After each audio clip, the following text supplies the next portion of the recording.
Oke, Assalamualaikum warahmatullahi wabarakatuh. Perkenalkan, nama saya Muhammad Taufik Hidayat. Saya dari Prodi Manajemen Sore B.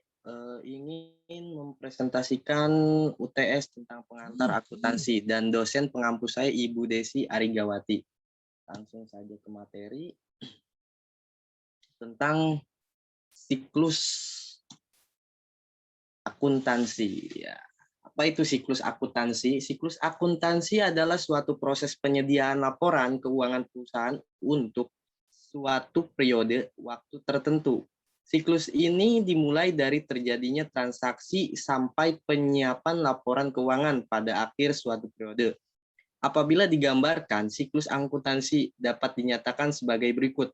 Yang tahapan pertama adalah transaksi usaha, selanjutnya pembuatan bukti asli, terus selanjutnya ada pencatatan dalam buku harian atau jurnal, terus ada pencatatan ke buku besar dan buku tambahan, terus ada neraca lajur penyesuaian, terus ada laporan keuangan, terus jurnal penutup, dan terakhir neraca saldo setelah penutupan.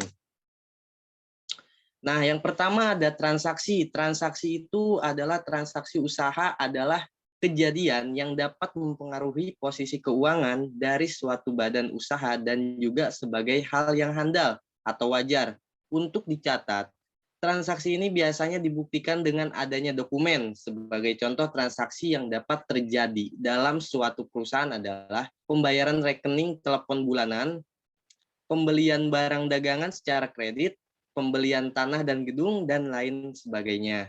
Suatu transaksi tertentu dapat menimbulkan peristiwa atau keadaan yang mengakibatkan transaksi lainnya. Pembelian barang dagangan secara kredit akan disusul dengan transaksi lainnya, yaitu pembayaran kepada kreditor. Selanjutnya ada pembuatan bukti asli. Sebagaimana disebutkan di atas, transaksi yang terjadi biasanya dibuktikan dengan adanya dokumen suatu transaksi baru dikatakan sah atau benar bila didukung oleh bukti-bukti yang sah. Akan tetapi harus pula didasari sebagai ada transaksi-transaksi yang tidak mempunyai bukti secara tertulis. Misalnya pencurian barang dagangan, transaksi ini merupakan transaksi yang bersifat luar biasa. Semua transaksi baik yang terjadi secara rutin atau tidak merupakan bahan untuk menyusun laporan keuangan dengan jalan mencatat dan mengolah transaksi itu lebih lanjut. Terus bukti-bukti asli yang dapat didukung setiap terjadinya transaksinya antara lain kwitansi, faktur, dan bentuk-bentuk lain. Terus ada kwitansi. Kwitansi itu adalah bukti bahwa seseorang atau badan hukum telah menerima sejumlah uang tunai. Dan yang kedua ada faktur penjualan atau pembelian. Setiap penjualan secara kredit memerlukan bukti yang disebut faktur bagi si penjual. Faktur tersebut merupakan faktur penjualan, sebaliknya faktur yang dikirimkan kepada si pembeli merupakan faktur pembelian.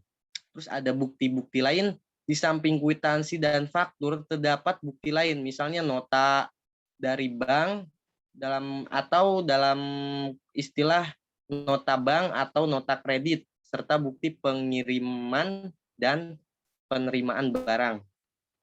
Oke, selanjutnya yang ketiga ada pencatatan dalam buku harian. Itu yang pertama ada transaksi dicatat. Pertama kali yang disebut buku harian atau jurnal. Jurnal adalah suatu catatan kronologis dari transaksi entitas. Terus ada sebagaimana ditunjukkan oleh nama-nama kolom. Jurnal memberikan informasi berikut. Tanggal merupakan hal yang sangat penting karena memungkinkan kapan terjadinya transaksi. Terus ada nama perkiraan, terus ada kolom debit, menunjukkan jumlah yang didebet, terus ada kolom kredit, menunjukkan jumlah yang dikredit. Terus ada proses pencatatan mengikuti 5 langkah berikut. Yang pertama, mengidentifikasi transaksi dari dokumen sumbernya. Terus misalnya dari slip deposito bank, penerimaan penjualan, dan cek. Terus selanjutnya ada menentukan setiap perkiraan yang dipengaruhi oleh transaksi tersebut dan mengklasifikasikan berdasarkan jenisnya atau aktiva, kewajiban, dan modal. Terus selanjutnya ada menetapkan apakah setiap pikiran tersebut mengalami penambahan atau pengangguran yang disebabkan oleh transaksi itu. Terus ada menetapkan apakah harus mendebit atau mengkredit pikiran, dan terakhir memasukkan transaksi tersebut ke dalam jurnal. Oke, selanjutnya yang keempat ada pencatatan buku besar dan buku tambahan. Itu ada yang pertama buku besar atau ledger. Itu untuk memudahkan menyusun informasi yang akan diberikan kepada pihak-pihak yang memerlukan, terutama pimpinan perusahaan. Maka perkiraan-perkiraan yang sudah dihimpun di dalam buku harian tersebut harus pula dipisah-pisahkan atau digolongkan menurut jenisnya. Menggolongkan perkiraan menurut jenis perkiraan tersebut dinamakan menyusun buku besar. Itu merupakan penggolongan perkiraan menurut jenisnya. Terus ada jumlah buku besar yang dimiliki perusahaan tergantung pada banyaknya jenis perkiraan yang ditimbulkan oleh transaksi-transaksi perusahaan tersebut, karena masing-masing jenis besarnya sendiri-sendiri. Terus yang C ada judul kolom yang mengidentifikasikan perkiraan buku besar, menampilkan tanggal, kolom hitam, kolom debit, terus berisi jumlah yang didebit, terus ada kolom kredit, berisi jumlah yang dikredit. Dan yang terakhir pemindahan bukuan perkiraan, memiliki buku berarti memindahkan jumlah dari jurnal ke dalam perkiraan yang sesuai dalam buku besar. Debit dalam jurnal dipindahkan sebagai debit di buku besar, dan kredit dalam jurnal dipindahkan sebagai kredit dalam buku besar. Oke, selanjutnya ada buku tambahan atau subledger. Itu yang pertama, beberapa perkiraan memerlukan penjelasan secara terperinci untuk mendukung pas-pas neraca dan perhitungan laba rugi. Pada perkiraan piutang diperlukan penjelasan kepada siapa kita berpiutang atau nama langganan dan beberapa saldo masing-masing langganan. Pada perkiraan hutang diperlukan penjelasan kepada siapa kita berhutang atau dalam kurung nama kreditur dan beberapa saldo masing-masing kreditur. Untuk mengetahui perubahan saldo dari tiap-tiap langganan atau kreditur, dibukalah perkiraan untuk tiap langganan atau kreditur. Kumpulan yang dari terpisah perkiraan ini disebut buku besar tambahan atau buku tambahan. Dan yang terakhir, perkiraan masing-masing langganan yang membentuk buku besar tambahan disebut buku besar langganan, buku besar piutang dalam kurung. Atau demikian perkiraan masing-masing kreditur yang membentuk buku besar tambahan disebut buku besar kreditur atau buku besar hutang. Oke, selanjutnya yang kelima ada neraca lajur dan jurnal penyesuaian. Itu yang pertama, setelah seluruh transaksi selama periode dibuktikan di buku besar, dihitung, setiap saldo masing-masing perkiraan dapat akan memiliki saldo debit, kredit, atau nol. Neraca saldo adalah suatu daftar dari saldo-saldo perkiraan ini, dan karenanya menunjukkan apakah total debit sama dengan total kredit. Jadi suatu neraca saldo merupakan suatu alat untuk mengecek atas kecermatan, pencatatan, dan pembukaan. Dalam neraca saldo terdapat hampir semua perkiraan pendapatan dan beban perusahaan. Dikatakan hampir semua karena masing dari pendapatan dan beban yang mempunyai pengaruh lebih dari satu periode akuntansi. Itulah sebabnya neraca ini tersebut dengan neraca saldo yang belum disesuaikan. Untuk itu diperlukan jurnal penyesuaian. Dan ada jurnal penyesuaian adalah ayat jurnal yang dibuat pada akhir periode untuk menempatkan pendapatan pada periode di mana pendapatan tersebut dihasilkan dan beban pada periode di mana beban itu terjadi. Terus selanjutnya jurnal penyesuaian akan membuat pengukuran laba periode tersebut lebih akurat dan memperbaharui perkiraan aktiva dan kewajiban sehingga memiliki nilai yang tepat bagi laporan keuangan. Dengan kata lain, melalui jurnal penyesuaian dapat ditimbulkan perkiraan yang tidak kelihatan. Terus perkiraan-perkiraan yang memerlukan penyesuaian antara lain ialah yang pertama nih, ada biaya-biaya yang masih harus dibayar, terus ada pendapatan yang masih harus diterima, terus ada biaya-biaya yang dibayar lebih dahulu, terus ada pendapatan yang diterima lebih dahulu, ada penyusutan bangunan, mesin-mesin, dan lain-lain, terus ada pemakaian perlengkapan, atau dalam kurung office supplies and store supplies. Ya, terus selanjutnya kemungkinan piutang tidak dapat tertagih, dan yang terakhir penyediaan barang dagangan. Oke. Yang keenam, laporan keuangan. Itu cara penyiapan laporan keuangan yang terbaik adalah mempersiapkan laporan laba rugi terlebih dahulu, disusul dengan laporan perubahan posisi keuangan, dan terakhir adalah neraca. Elemen penting yang harus ada dalam laporan keuangan adalah yang pertama nih, nama perusahaan, nama laporan, tanggal atau periode yang dicakup laporan, rangka laporan tersebut. Terus laporan laba rugi mencerminkan laba bersih atau kerugian bersih yang diperoleh dengan mengurangkan beban dari pendapatan. Karena pendapatan dan beban juga merupakan perkiraan lapor perubahan posisi keuangan, maka selisih antara pendapatan dan beban tersebut atau laba atau kerugian bersih akan dipindahkan ke dalam laporan perubahan posisi keuangan.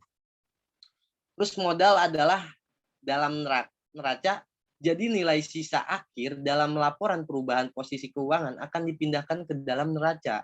Nilai ini merupakan elemen keseimbangan yang paling akhir dalam neraca.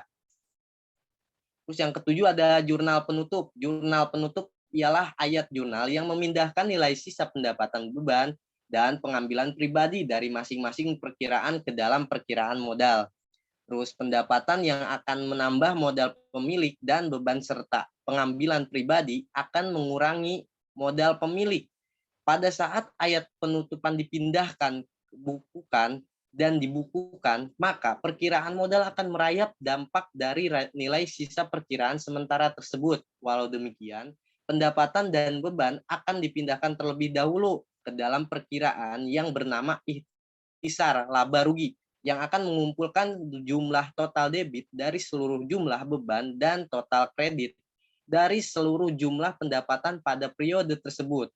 Perkiraan ihtisar laba rugi merupakan suatu tempat penyimpanan sementara yang akan digunakan pada proses penutupan. Kemudian nilai sisa dari ihtisar laba rugi tersebut akan dipindahkan ke dalam modal. Terus selanjutnya langkah-langkah penutupan perkiraan suatu perusahaan adalah sebagai berikut. Mendebit setiap perkiraan pendapatan sebesar nilai sisa kreditnya atau mengkredit ihtisar laba rugi sebesar jumlah total pendapatan. Ayat jurnal ini memindahkan jumlah total pendapatan ke dalam sisi kredit dari ihtisar laba rugi. Nah, mengkredit setiap perkiraan beban besar sebesar nilai sisa debitnya, mendebit ihtisar laba rugi sebesar jumlah total beban. Ayat jurnal ini memindahkan jumlah total beban ke dalam sisi debit dari ihtisar laba rugi. Mendebit ihtisar laba rugi sebesar nilai kreditnya dan mengkredit perkiraan modal. Mengkredit perkiraan pengambilan pribadi sebesar. Terus yang ke-8 ini ada neraca saldo setelah penutupan. Siklus akuntansi akan berakhir dengan neraca saldo setelah penutupan. Neraca saldo setelah penutupan adalah pengujian terakhir mengenai kecepatan perjurnalan dan pemindahan bukuan, ayat jurnal, penyesuaian, dan penutupan. Seperti halnya neraca saldo yang terdapat pada awal pembuatan neraca jalur. Neraca saldo setelah penutupan adalah daftar seluruh perkiraan dengan nilai sisanya. Langkah ini dilakukan untuk meyakinkan bahwa buku besar berada pada posisi yang seimbang untuk memulai periode akuntansi berikutnya.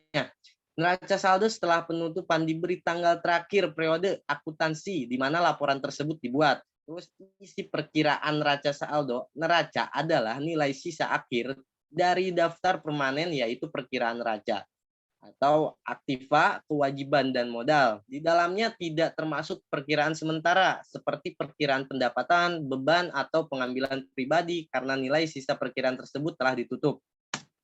Oke, lanjut. Jadi kesimpulannya itu siklus akuntansi adalah suatu proses pembuatan laporan keuangan perusahaan untuk suatu periode tertentu. dimulai dengan terjadinya transaksi-transaksi yang dicatat dan dikumpulkan secara sistematis.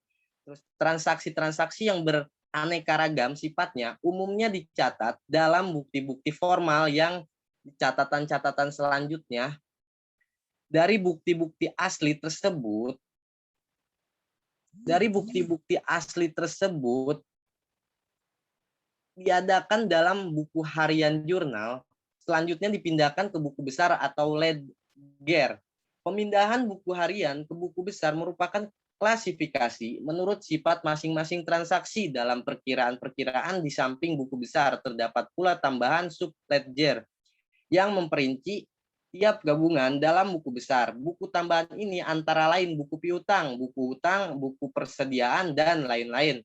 Pada akhir tahun, suatu masa akhir tahun atau akhir setengah tahun dari buku daftar kertas kerja worksheet yang memuat semua perkiraan dalam buku besar, kertas kerja ini sekaligus dipakai untuk menyusun perhitungan laba rugi dan neraca setelah diadakan pembetulan seperlunya dan pemindahan pos-pos tertentu yang disebut dengan penyesuaian adjustment. Kerja selesai, disusunlah laporan keuangan berupa neraca, laporan laba rugi, dan laporan perubahan posisi keuangan. Nah, di sini ada contoh soal. Diketahui seorang pengusaha muda bernama Bayu mendirikan sebuah usaha persewaan alat pesta Bayu Biru pada tanggal 1 Juli 2017. Perusahaan tersebut memiliki posisi keuangan sebagai berikut. Ada kasnya itu 4 juta, untuk perlengkapannya itu 1 juta, peralatannya itu 7 juta, utang usahanya 2 juta, modalnya 10 juta. Transaksi yang terjadi selama bulan Juli 2017 di Bayu Biru adalah sebagai berikut. 2 Juli, membayar sewa gedung 1.500.000 untuk 6 bulan. 5 Juli, menerima pendapatan jasa Rp405.000, Rp450.000. Terus di bulan Juli tanggal 10 membayar utang Rp500.000, dan di bulan Juli tanggal 12 membeli peralatan secara kredit sebesar Rp2.200.000, dan di bulan Juli tanggal 15 membeli perlengkapan Rp800.000. Di bulan Juli tanggal 17 membayar beban listrik Rp200.000. Di tanggal 18 Juli membayar beban telepon Rp300.000, dan di tanggal 19 Juli membayar beban air Rp200.000, dan di tanggal 21 Juli menerima pendapatan jasa Rp1.500.000. Untuk di tanggal 26 Juli perlengkapan yang tersisa sebesar Rp500.000, dan terakhir di tanggal 29 Juli penerima pendapatan jasa Rp800.000. Dan untuk jawabannya ini sudah saya jawab, yaitu di sini ada di tanggal 1 kasnya itu 4 juta, perlengkapannya itu 1.000, sewa peralatannya itu 7.000, utangnya 2.000, dan modalnya 10.000. Terus di tanggal 2 masuk ke kas 1 juta 1.500, terus sewa gedungnya 1.500, terus di tanggal 5 450, dan masuk ke modal 450. Terus di tanggal 10-nya itu 2.950, dan untuk perlengkapannya 1.000, untuk sewa gedungnya 1.500, untuk peralatannya 7.000, dan utangnya 2.000, masuk ke modalnya itu 10.450, dan uang tersisa, utang tersisa itu 500, dan masuk ke kas Rp500. Di tanggal 12 2.450, untuk perlengkapannya 1.000, untuk sewa gedungnya 1.500, untuk peralatannya 7.000, dan utangnya itu 1.500, dan modalnya itu 10.450, dan masuk ke utang 2.200, dan peralatannya itu 2.200.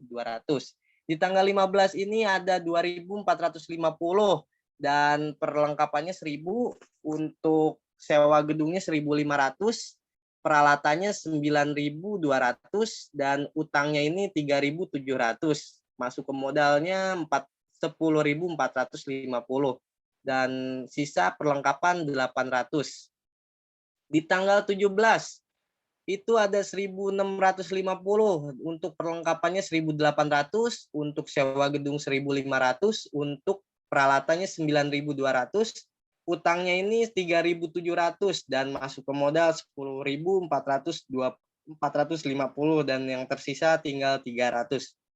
Nah, terus di tanggal 19 ini ada 1.150, di perlengkapannya 1.800, sewa gedungnya 1.500, untuk peralatannya 9.200, terus di utangnya ini 3.700 dan masuk ke modal 9.950 dan tersisa 200.